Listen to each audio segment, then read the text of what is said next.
자, 오늘 선거가 열린다면은 백악관 그리고 특히 이제 연방 상하원도 굉장히 중요하죠. 백악관만 가져가고 상하원을 지고 이러면은 바로 이제 레임덕이 시작이 되는 거예요.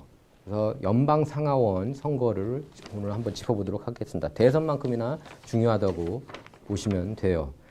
그래서 근데 이제 The Hill 정치 매체 The Hill과 선거 분석 업체 Decision Desk Headquarter가 이제 가장 최근 예측 모델을 돌렸는데 백악관은 트럼프가 이기고 연방 상원 공화당이 이기고 연방 하원 역시 공화당이 이긴다는 그런 조사 결과가 나왔습니다. 지금 하나씩 보면은 대선은 이제 각 주에서 더 많은 표를 얻은 후보가 해당 주에 배정된 선거인단을 전부 가져가는 구조죠. 저희 네브라스카하고 메인주 빼고는요. 그래서 대선 승패는 민주당과 공화당 지지세가 비슷한 경합주에서 결국 결정이 됩니다. 그런데 이제 트럼프가 6개 경합주 중에 미시간을 제외하고 네바다, 애리조나, 조지아, 위스콘신, 펜실베니아 5개 주에서 우위에 있는 것으로 그렇게 나타났습니다. 다음 장면 볼까요? 자, 이렇게 나왔어요. 그래서 선거인단 이제 538명이죠. 미국에서 선거인단 538명. 미국은 한국하고 달라요. 투표를 많이 얻은 후보가 이기는 게 아닙니다. 그 미 전역에서. 각 주 선거인단을 누가 더 많이 차지하느냐에 따라서 그래서 다 합쳐서 270명, 538명 중에 270명을 가져가는 그 후보가 이제 승리를 거둬요. 그거는 왜 그러냐면은 만약에 인구로만 따지면은 그러면은 대선 운동을 캘리포니아, 텍사스, 뉴욕, 플로리다 이렇게 인구 많은 주에서만 해도 이길 수 있다는 거거든요. 그럼 굉장히 불공정하잖아요. 예를 들면 오클라호마 살고 있어, 아이오와 살고 있어, 네? 아이다호 살고 있어, 네바다 살고 있어, 노스다코타, 사우스다코타 이런 사람들 그러면은 목소리가 하나도 반영이 안 되는 거예요. 미국 정책 그 만드는 데 있어서. 그래서 굉장히 공정하다고 할 수가 있겠습니다. 예, 선거인단 시스템이 굉장히 제가 볼 때는 공정해요. 많은 사람이 야 이거는 불공정하지 않느냐. 사람들 투표로만 그 인기 투표로 하는 게 맞지 않냐. 미국 선거 참 이상하다. 아니에요. 굉장히 이렇게 공정하게 인구 따라서 인구 센서스 따라서 저렇게 나눈 겁니다. 선거인단을. 그래서 지금 캘리포니아가 54명으로 가장 많다는 걸 알 수가 있고요. 그 다음에 플로리다가 뉴욕보다도 많아졌어요. 왜 그런지 아십니까? 캘리포니아에서 워낙에 캘리포니아가 락다운 정책 이런 걸로 사람들을 힘들게 하다 보니까 비즈니스들도 대이동하면서 플로리다로 가고 그리고 뉴욕에서도 뉴욕도 역시 마찬가지죠. 뉴욕이나 캘리포니아나 50보 100보였죠. 그런 락다운 정책이. 그래서 플로리다 그리고 세금 인상, 그다음에 홈리스, 뭐 샌프란시스코 같은 경우에는 뭐 공실률 다운타운이 뭐 50% 이상이라고 그러는데 그런 정책들에 지쳐서 간 거예요. 플로리다로. 그러니까 플로리다가 늘어난 겁니다. 지금 플로리다가 30명 있죠. 그다음에 뉴욕이 28명입니다. 예. 이런 주들이 굉장히 중요하다고 할 수가 있겠습니다. 그리고 그 옆에 이제 펜실베니아가 19명인데 펜실베니아는 조 바이든 고향이죠. 이제 펜실베니아도 어쨌든 스윙 스테이트예요. 지금은. 예. 이걸 보면은 트럼프가 최소 235명을 확보해 놓은 상태다. 그러니까 지금 바이든은 226명을 확보해 놓은 상태고요. 큰 주들은 일단 바이든이 가져가니까 캘리포니아, 뭐 뉴욕, 그렇죠. 그다음에 서부 해안가 주들은 다 바이든 겁니다. 워싱턴주, 뭐 오레곤주. 그다음에 뭐 버지니아는 지금 인플레이라고 지난 방송에서 얘기를 했죠. 235대 226 이렇게 나온 겁니다.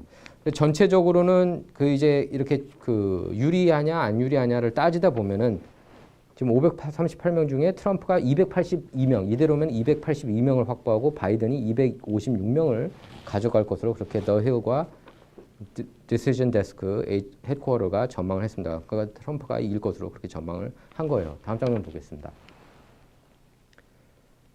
예, 그래서 Electoral College Projections를 그렇게 한 거예요. 요거는 이제 그 날짜별로 조금 매일매일 다른데 이건 280명일 때 제가 이제 캡처를 한 거예요. 280명.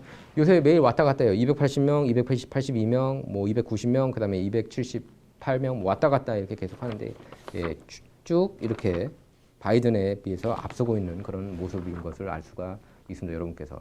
다음 장면 볼게요.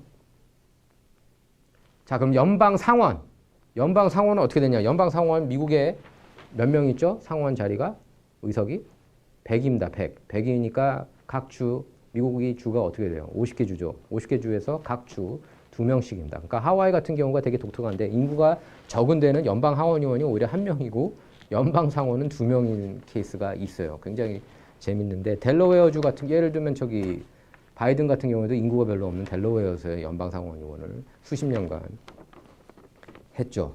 예. 연방 상원에서 이대로 선거를 치르면 공화당이 51, 민주당이 46 이렇게 역시 공화당이 앞서고 있는 것으로 그렇게 나타났습니다. 지금 보면은 그 상원 자리가 많이 이렇게 뒤집힐 가능성이 있다고 그래요. 지금 7개, 8개가 더 뒤집힐 수도 있다. 이렇게 나오고 있습니다. 지금 첫 줄 한번 보십시오. 33 of the 100 U.S. Senate seats will be contested in regular elections this November. 연방 상원은 임기가 6년이고요.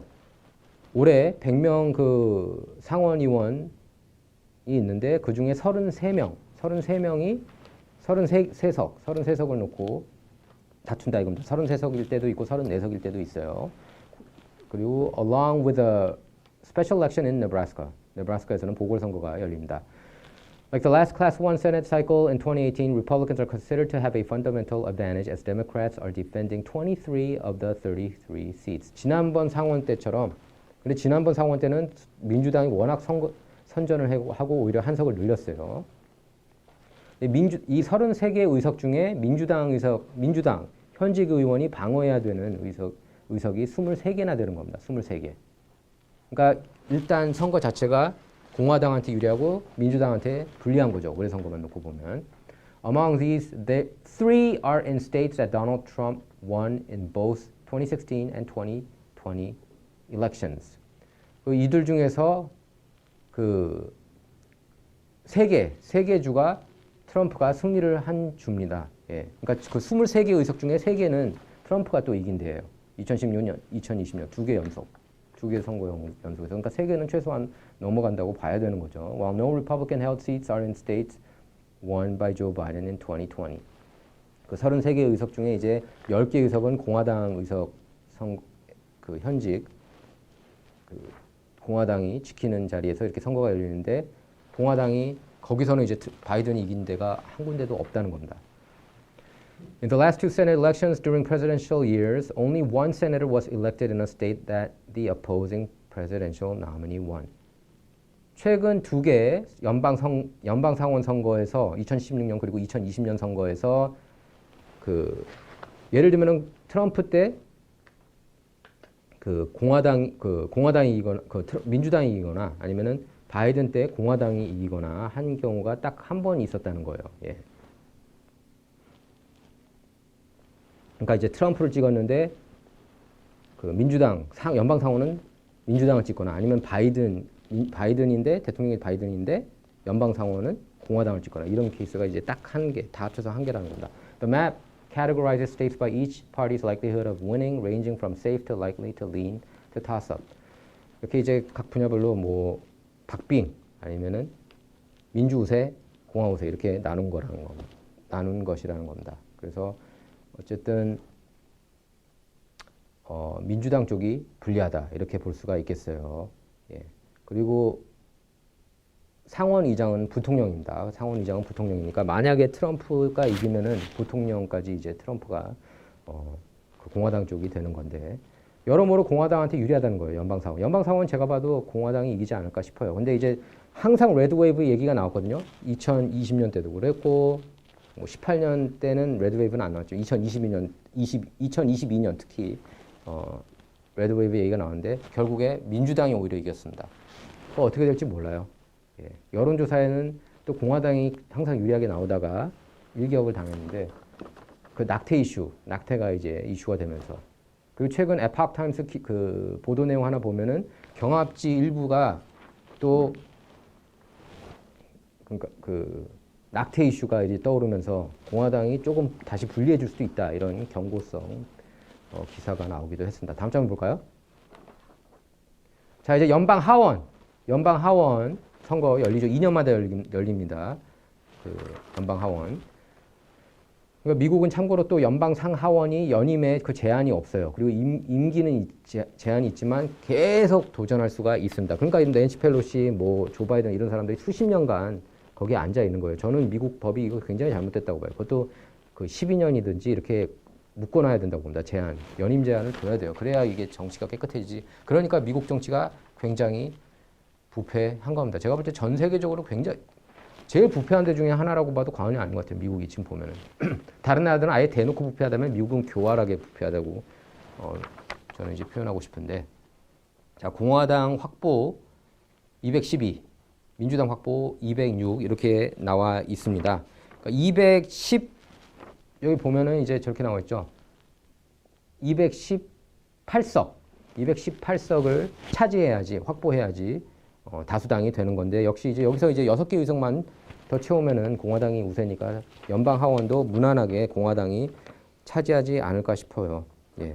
가장 중요한 건 이제 트럼프 쪽 대통령 선거가 이제 가장 어떻게 될지 모르는데 어쨌든 이 모델을 보면은 이 The Hill 그 Decision Desk Headquarter 모델을 보면은 각 당 등록 유권자 수, 인구 통계, 선거 결과, 과거 선거 결과, 선거 자금, 여론조사 평균까지 200여 개 데이터를 토대로 이런 결과를 도출한 겁니다. 그러니까 어떻게 보면 가장 믿을 만한 그런 소스 중 하나라고 봐도 과언이 아니에요. 다만 특정 시점 데이터를 기준으로 한 예측이라 선거일까지 남은 기간 동안 150일 정도 남았잖아요. 달라질 수가 있습니다. 디시전 데스크 헤드쿼터 데이터 과학 담당인 스캇 트렌턴은 이렇게 얘기를 했어요. 사람들은 오늘 투표하지 않고 누구도 대통령을 뽑거나 상원의원을 뽑지는 않는다. 만약 사람들이 오늘 투표한다면 이런 결과가 나올 가능성이 크다는 거다. 이렇게 얘기를 했고요.